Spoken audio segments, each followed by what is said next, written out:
Yo les gars, j'espère que vous allez bien. Voilà, aujourd'hui on se retrouve pour une petite vidéo sur toute l'actualité du football, que ça soit les transferts, etc. etc. Donc si tu n'es pas encore abonné à ma chaîne YouTube, alors je t'invite désormais à le faire si tu veux suivre et avoir toutes les actualités. Et donc on va tout de suite passer à la première information. Alors en ce qui concerne le Paris Saint-Germain, il y a eu pas mal d'infos aujourd'hui. Il faut savoir que c'est désormais officiel, Galtier sera le nouveau entraîneur du Paris Saint-Germain. Donc il y avait eu pas mal de rumeurs, notamment donc sur lui, sur Zidane, etc. Mais après pas mal de négociations, c'est Galtier qui sera donc le nouvel entraîneur. Il est actuellement à la Factory pour signer un contrat de 2 ans. Donc je vais vous faire montrer la vidéo. Tac, tac. Donc là vous voyez vraiment hein, que c'est pas du fake, que voilà c'est pas des rumeurs, que voilà ça va se faire. L'officialisation normalement aura lieu mardi, donc demain. Et donc j'espère vraiment que Galtier va faire un aussi beau travail qu'il avait fait donc avec Lille ou même l'OGC Nice. Alors toujours au Paris Saint-Germain, il y a aussi le départ de Dagba, donc c'est un prêt, hein, je vous rassure, pour l'instant c'est juste un prêt sans option d'achat. Il faut savoir que Dagba est arrivé assez jeune au Paris Saint-Germain, malheureusement. Au départ, il faisait une très bonne saison. Malheureusement, avec le temps, il a perdu un peu du niveau. Puis il y a aussi Hakimi qui est arrivé, donc forcément son temps de jeu a diminué. Là, comme il recherche du temps de match, il va aller donc à Strasbourg. Il faut savoir aussi que Dagba est lié au Paris Saint-Germain jusqu'en 2024. Et si il venait à faire l'affaire avec le club de Ligue 1, moi je pense qu'il signera là-bas parce que il est encore jeune et trouver sa place au Paris Saint-Germain avec les grosses têtes qu'il y a en ce moment, c'est assez compliqué. Et enfin, pour terminer avec le Paris Saint-Germain, on a aussi une nouvelle prolongation, donc c'est Alexandre Latelier, âgé de 31 ans, un gardien formé par le club de la capitale qui devrait donc prolonger son contrat de 2 ans. Alors c'est le 3e gardien, c'est vrai qu'on ne le voit pas énormément, mais si c'est son choix et que il est heureux comme ça, je lui souhaite tout le meilleur du monde. Alors, toujours en Ligue 1, on va passer par le club rival, l'Olympique de Marseille. On le sait depuis la semaine dernière, Sampaoli donc a décidé de quitter Marseille comme un accord avec donc le club. Il faut savoir que le président Laporta n'a pas perdu de temps. Marseille détient déjà son nouvel entraîneur, c'est Igor Tudor, un technicien croate qui devrait normalement s'investir avec le club sudiste pendant 2 ans. Toujours en France, nous allons partir du côté de Rennes qui va vendre ce jeune joueur, donc Mathys Tel, âgé seulement de 17 ans. Il faut savoir qu'en Europe, Rennes reste quand même un centre de formation qui est assez reconnu. Alors ce jeune Rennais fait déjà parler énormément de lui. Il a fait 7 apparitions avec le groupe pro.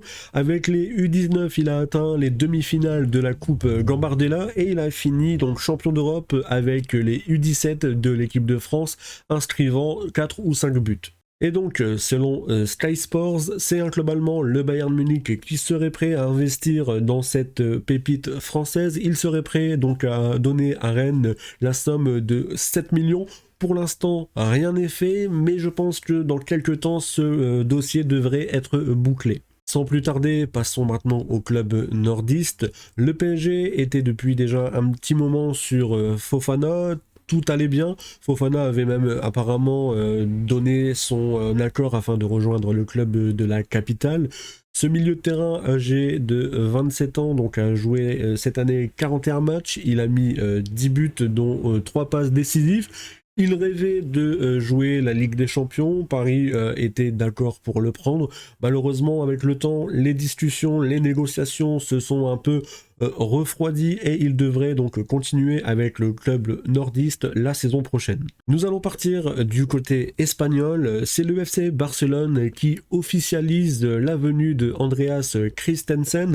Ce joueur étant libre de tout contrat et provenant de Chelsea a décidé de rejoindre le club catalan. Il faut savoir que cet international danois a signé donc pour une durée de 4 ans. Il devrait donc être barcelonais jusqu'en 2026. Comme une bonne recrue n'arrive jamais tout seul, c'est officiel également l'arrivée de Franck Kessie, donc qui était libre de tout contrat.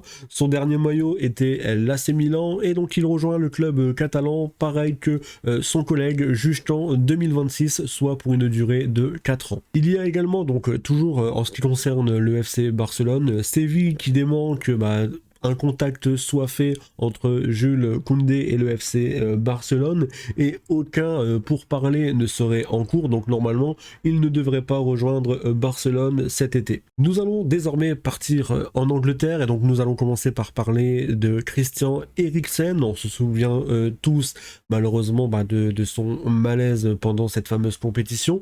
Il faut savoir qu'il devrait donc rejoindre Manchester United pour une durée de 3 ans, et apparemment d'après certaines rumeurs une visite médicale serait déjà prévue, donc on devrait le voir incessamment sous peu sous le maillot de Manchester United. Toujours à Manchester United, alors ça a fait l'effet d'une bombe.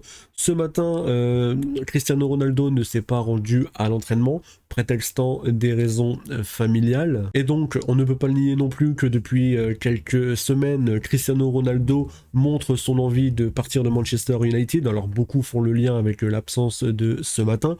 Lui voudrait jouer la Ligue des Champions. Malheureusement, Manchester United n'est pas qualifié. On parlerait dans les petits papiers, donc d'après certaines rumeurs, d'un départ à Chelsea. Donc, à voir si le club de Manchester United va le laisser partir. Apparemment, eux ne sont pas trop d'accord, et pour eux, donc CR7 ferait bien partie du projet pour la nouvelle saison. Et donc, pour terminer en beauté cette actualité foot, on serait peut-être sur un retour de Edinson Cavani en Ligue 1. En effet, donc après avoir quitté le Paris Saint-Germain en 2020, il faut savoir que Cavani n'a pas forcément vécu l'expérience attendue en Angleterre. Actuellement, donc il était remplaçant, donc il était en doublure. Il n'a pas, au niveau de ses résultats, été flamboyant. On peut compter à peu près 19 buts sur 59 rencontres, donc c'est pas non plus énorme. Il faut savoir qu'actuellement, il est libre de tout contrat et pourrait éventuellement rejoindre l'OGC Nice, donc affaire à suivre. Mais pour l'instant, lui, il était à l'écoute clairement de tout projet pouvant l'intéresser. Voilà, c'est la fin de ma vidéo, donc si elle t'a plu, n'hésite pas à t'abonner, à mettre un petit like, et n'hésite pas à me mettre en commentaire des actualités que j'aurais pu louper. Le but là est de sortir une vidéo par jour pour ne rien louper de l'actualité des transferts du mercato de cet été. Donc voilà, n'hésite pas à t'abonner, et je te dis à demain pour une prochaine vidéo.